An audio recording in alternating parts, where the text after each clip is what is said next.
Wanajeshi wa Marekani walionusurika katika shambulizi la drones za Iran dhidi ya kambi yao ya kijeshi nchini Kuwait wamewashutumu makamanda wao kwa kile walichokiita uzembe mkubwa na kuacha askari bila ulinzi wakati wa shambulizi hilo.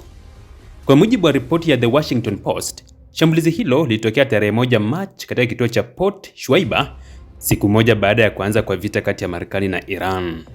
Drone aina ya Shahid iligonga kituo cha operesheni cha kikosi cha 103 cha Sustainment Command na kusababisha vifo vya wanajeshi 6 huku zaidi ya 30 wakijeruhiwa.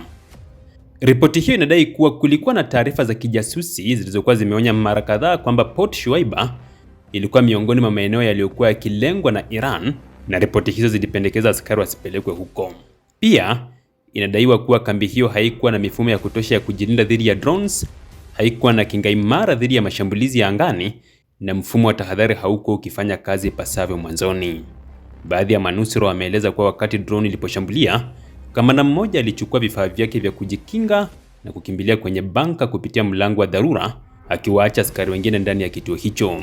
Hata hivyo, uchunguzi wa ndani wa jeshi la Marekani unaripotiwa kutarajiwa kuchukua hatua za kinidhamu dhidi ya makamanda waliohusika.